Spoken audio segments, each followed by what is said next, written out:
Everything we do at Montana Nonprofit Association is designed to create an optimal operating environment for nonprofits. We do some policy work to make sure that regulations are in place that support nonprofits. We do a lot of education around nonprofit-specific topics like working with boards, fundraising, those kinds of things, and the nonprofit finance model. We provide curated information, which is one of the things people value most, and especially in a time when there's so much digital information coming at us. We wade through that and provide that to folks. And then there are some other kinds of things we do, but really networking people together for the kind of resilience that comes from peer support and learning together is probably the heart of the association.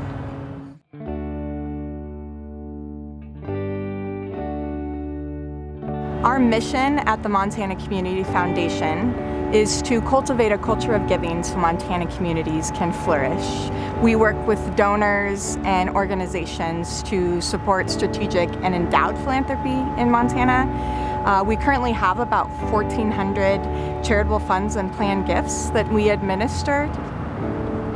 I really feel as though I'm doing work that's benefiting Montana, which is a state I love dearly. I'm born and raised here, and I'm so excited to do work that supports the state that I love and helps preserve what is so special about it. I also love that I get to work with people all over the state and learn so much about the different unique communities we have. I'd really like to see endowed philanthropy increase and make that lasting impact in Montana, helping to ensure its future. And last, I would just mention that there's a great transfer of wealth that is happening in our state from one generation to the next. And I would like to see us be able to capture some of that for the benefit of Montana as we continue to work for the good of Montana forever. We were essential, really, to nonprofit support in Montana and beyond throughout the pandemic. And I think part of it, too, was just stating the reality of not knowing and how it was to experience not knowing and be adaptable and all of that. So we really worked and walked with people through the experience of so much change while also getting them resources. Helena Area Habitat for Humanity was started in 1992 with the goal of alleviating poverty by building simple, decent, affordable homes with homeowners. We bring homeownership in reach by being efficient in the building process. Helena Habitat's approach to addressing the desperate need for housing is very simple. It's going to seem almost silly, but we're building more.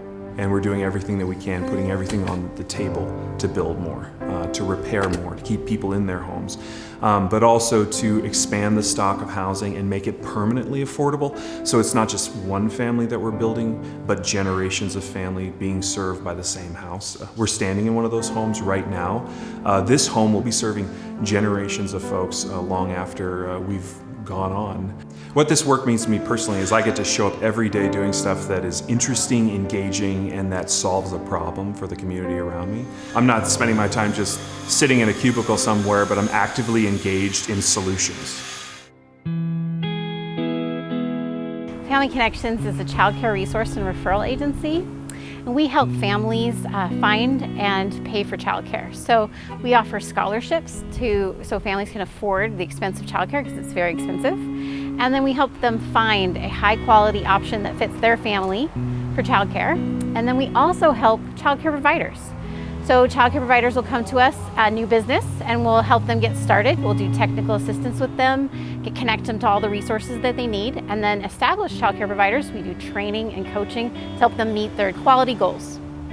Childcare workforce really had to step up during the pandemic. They were challenged by a whole new set of rules and guidelines, and we tried to be there to help them. We gave them resources, we gave them support. Sometimes we were just a person on the phone that they could talk to. Helping childcare businesses stay the course and not close was essential to our families and the workforce because our economy, we figured out that one of the foundation elements is childcare. And when they close, then families struggle. When they stay open, families and the workforce and employers thrive. And so we're there to try and help that happen. We are trying to build a workforce And we are excited to bring more people into this workforce, passionate, who are loving, want to work with children, who love children.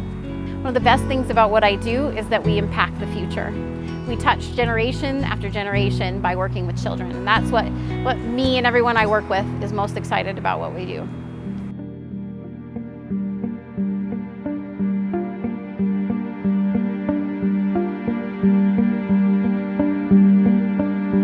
The NAEDC nonprofit means to our community, it's helping to change that mindset that you don't have to leave the reservation to make a career. You can actually make a living here, and a good living.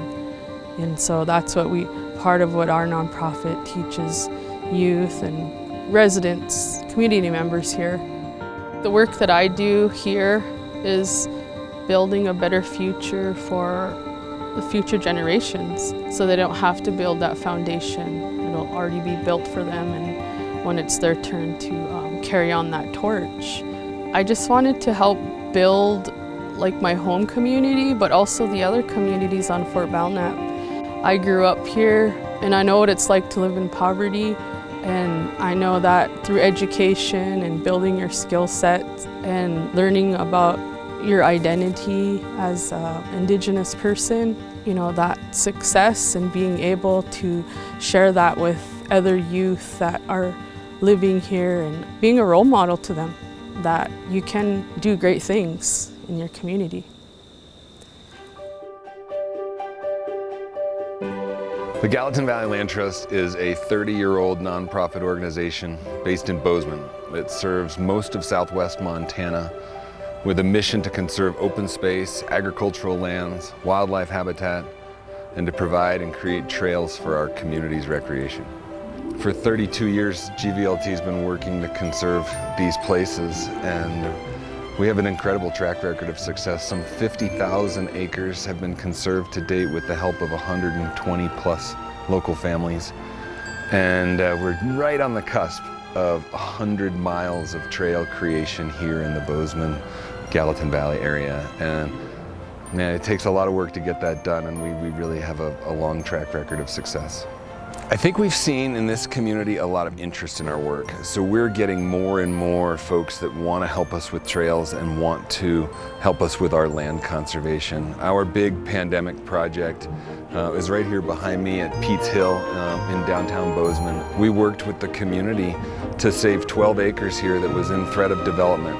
We see a great need for the work that we do, preserving open spaces and recreation for our community. We don't need to change what we do, we just need to do more of it.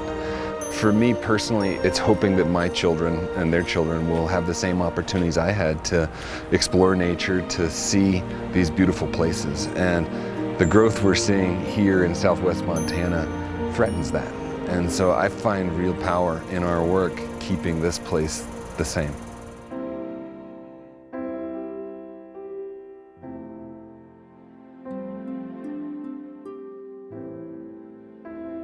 Raise Montana, our mission is to support childcare across Montana on behalf of childcare providers and families and children. We are the network office for the state's childcare resource and referral agencies. Whatever childcare providers are needing, we really get the chance to listen and try to provide a solution for them.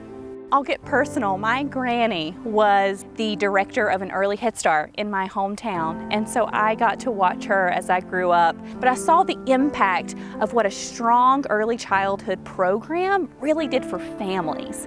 So that took me on a social work journey. So it's always been about children and families for me. It's just such an honor to work with and for people that are doing such amazing work.